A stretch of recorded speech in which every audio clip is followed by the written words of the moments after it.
I did PT like twice, like officially when I injured my like leg, and I thought it was dumb because I was like, you're.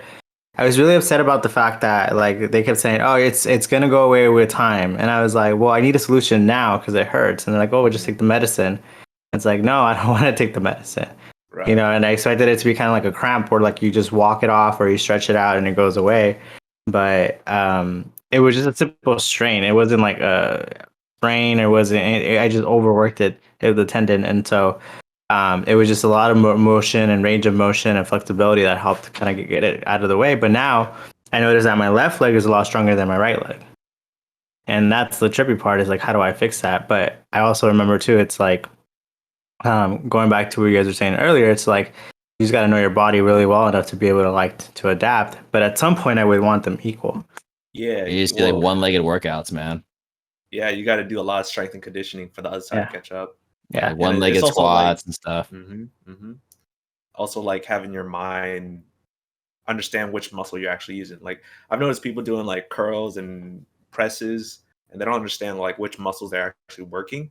So like their back will overcompensate for things that shouldn't be. And uh, if you're not noticing the correct muscle you're using, you gotta lift a little bit lighter until the other side catches up.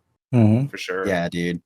And I feel like that's such an overlooked part of like lifting weights. And I know like for me, I had that problem when I first started lifting too, right? Like, for instance, like when I would like bench, right, either with a barbell or like dumbbells, I noticed that it's my triceps that get tired first, right? And then I realized it's like, no, you have to like actively think about your chest, right? And so like I started doing that, like my gains have been a lot better. And same thing with like my squats, right? It's like, mentioned a bunch of times, like my glutes were weak, right? So I can't like the mind body connection to my glutes is like pretty weak. And so like for me, I have to do like glute isolation exercises to kind of like get them functioning first. And once I do that, I can really feel them, when I either like deadlift or squat or something. And it makes a huge difference just thinking about the muscle that you should be working, right? Yeah. It's wild. Yeah, you guys ever had cupping? Yeah, do you have a cupping set, man? Oh my god, dude! Yo, let's go to a place that does it with the flames, with the fire and stuff. Yeah. What? I love it, dude. Fire. So like, yeah, so they heat up the cup or the air in the cup and they put it on you. And I guess like the temperature difference creates a suction, and so that's how the cup sticks onto your body. As opposed to how do you usually do it? Amazing recovery. So the one I have is like it's like the cup, and there's like a little thing on top where you stick like a little like air gun on, and then you literally like it's like a pump, right? And then you just pump out the air and stuff. What's the point of that? I mean, Morgan, you're talking about it. Like, yeah. What's the point? It brings blood to that area a lot quicker than it's almost like when you ice an area. The reason why you ice it, right, is when you pull that ice off, the blood comes back rushing, and it's supposed to help recover that area a lot quicker. I don't know if you guys ever done ice baths or icing after workout, but I've noticed my joints feel a lot better after that as well. And cupping, it helped me or it's helping me recover a lot quicker than I used to be in the past, for sure. I don't know how you felt, Kev. It also just feels good too.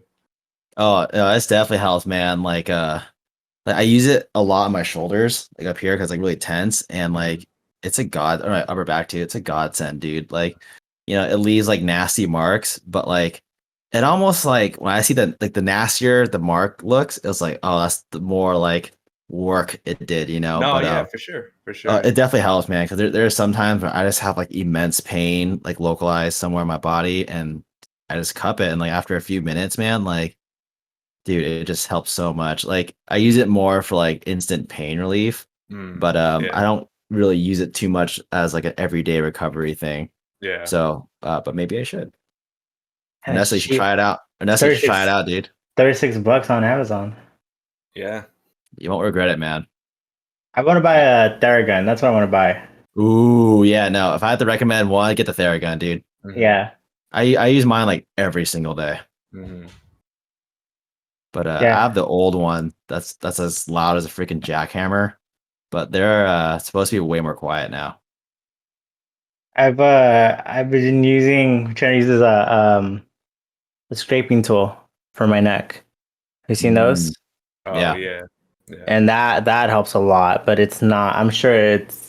I mean, That's also like a very similar concept because by yeah, you scraping it, it's bringing blood to that area to the surface, and when we're working out or using muscles, our muscles get entangled, right? Because they're just strands, and that's how knots and all that stuff get formed.